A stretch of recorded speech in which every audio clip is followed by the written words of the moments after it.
Hello everyone and welcome to Claret and Booze. My name is Nick. This is a daily ramble. Thank you to everyone that commented on yesterday's video. Some lovely comments there and I will get through them all. And welcome to all the new subscribers. It's been a really good month. Really good month. Welcome aboard. And if you haven't come over and subscribed yet, why not? Don't forget, drop a like on the video because it does really help us as well.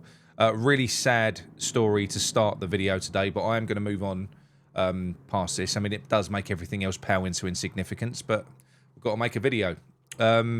We all saw the terrible, terrible news about Diogo Jota and his brother that tragically died in a car crash.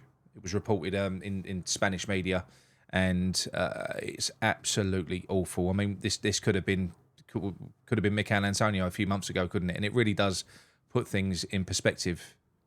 It does, you know. Or awful, horrible scenario that people are having to deal with. My heart goes out to particularly the family, but also Liverpool fans and the rest of the footballing community as well. It is a football family when stuff like this happens. Everyone feels it.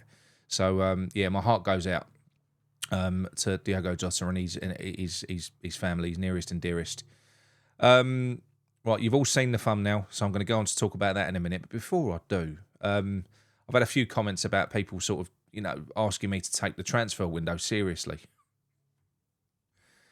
Me take the transfer window seriously? How about the club take the transfer window seriously? Look, there are loads of channels out there at the moment that are jumping on board with every name that's leaked out there. And I'm not criticising them. But what I'm saying is for you, as a viewer, if that's what you want to consume at the moment, which is, and it is bullshit at the minute, I mean, we're being linked with names that have been on TV in the past few weeks. Oh, Tyler Moulton put the cross in for the bloke to score the goal.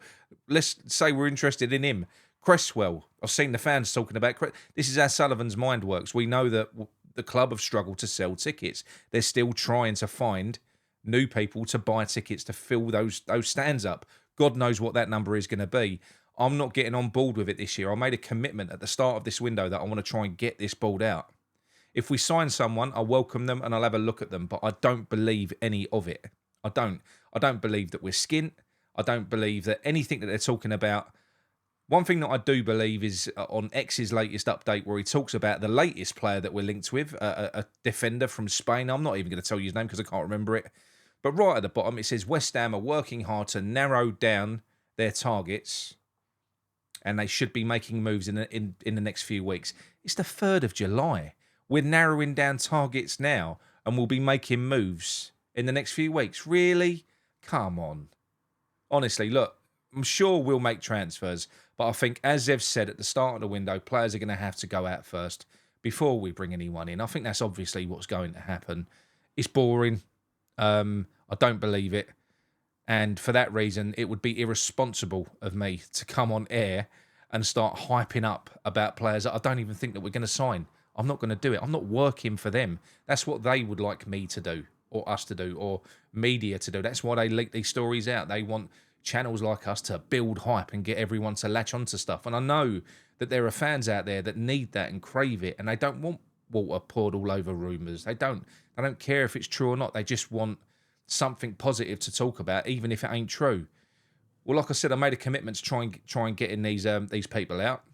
We've got the petition that I've been driving. I'm cutting a bit of a lonely figure doing it. I've got to be honest, because most people are just not interested. They will be. If the season goes how I suspect it will, within 5 games and 10 games, everyone's going to be all over it and angry and jumping up and down.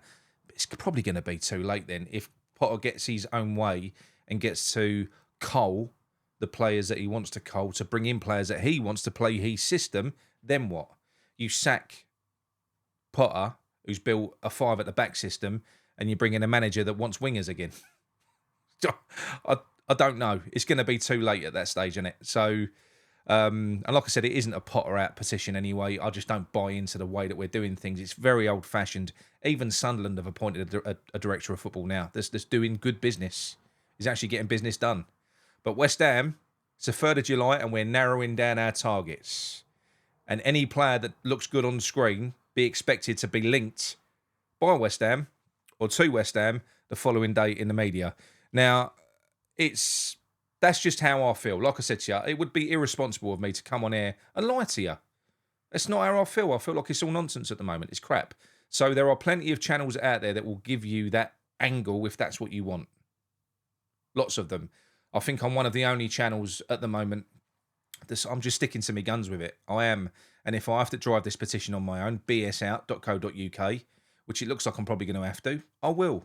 And I'll be here when you all want the petition in about 2 months' time, because you will.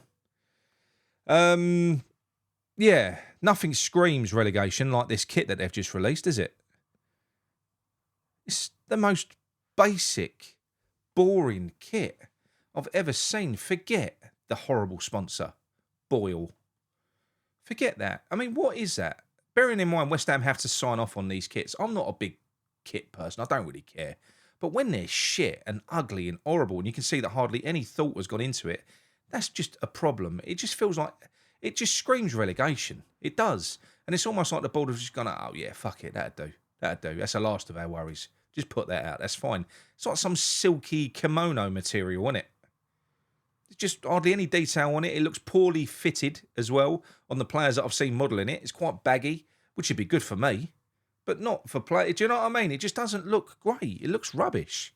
So, no, I just feel like everything around this window at the moment. Sorry to be the constant prophet of doom all the time, but it is how I feel. And like I said, if you're going to get fed up with it, I understand it. I understand if you're going to get bored hearing me. And I'm not being negative for the sake of it. Nothing's happening. Nothing is happening. We're looking at players. We're window shopping. And we're leaking that we're putting bids in. That's all that's happening. Because they're trying to build up hype to get players through the door. We're probably at some point going to sell Kudus to Spurs. I'm assuming they're just holding off on that. I don't know what's going on with that. But that's going to happen. It is. But again, even that story, a lot of people are giving the ball a pass on that because they're blaming the player. Player, lazy. I've heard people call him a prick, lazy, this and all sorts. What's he want to go there for? You're completely absolving this board, who are the reason that we're having to sell him to our closest rivals. If he wants to leave, why does he want to leave? He wants to leave because we're shit, because we've got no ambition, because we're going nowhere. So, of course, a player that can get Champions League football at another club, he's going to want to go if he gets the opportunity. We're not giving him that opportunity. We're forcing him out the door to whoever will take him. But there are so many people out there that they're just removing pressure from Sullivan, Brady, Potter, everyone else. They're backing them. I don't want to. You might not want to admit it, but you're backing them. That's what you're doing. And when it comes to the point where you realise what's happened, which is what I suspect will happen, 5 games, 10 games into the season, when you've been super patient, or as I call it, ignorant as fuck, then you'll be jumping up and down. But it's too late by that point. These players that we're not going to be able to sign again in a million years are going to be gone, and we're going to be left with what we're left with, as far as I see it. Now, look. Of course, I could be completely wrong. I could. I'm no expert. There could be a real master plan going on here. We could be about to bring in the best crop of youth players we've ever seen. I can't see it. Because every single player in world football, they're all on a fucking database now. Everyone can see their stats, not just West Ham. Everyone can. The very best players, especially the young ones, you see an 18, 19-year-olds get snapped up for 40, 50 million. We're picking up the other ones. We're picking up the ones they're not quite there yet. Everyone else, Chelsea will go out. They'll just mop them up. They mop up the very best players. We've got so many good players in our academy that if we're taking this route, if we're taking the young player route, we should be exploring our own academy first. But I think they're going to get shunned. I really do. I think that Potter wants to build his own team. They want to build an empire, which is what he's doing behind him with this fucking backroom staff. Every day you hear of a new scout that's been appointed, or a goalkeeping coach, or a psychologist. We're going to have more staff than players soon. Honestly, get some fucking players in. Pre-season starts soon. But it just feels like no one's got any urgency. And at the moment, they're all part of a problem of this as a collective. Because listen to this, right? If Potter wasn't on board with this, he'd have walked. He'd be walking. He absolutely would, unless he only cares about money and not his reputation. So if he's not being backed and he's been lied to, and they're doing this to him, but he's deciding to stay and just wait for it to crash so he can get paid off, then fuck him. That's mercenary. But if he knows what's going on, if he's part of it, then he's part of the problem. Oh, because do you know what I mean?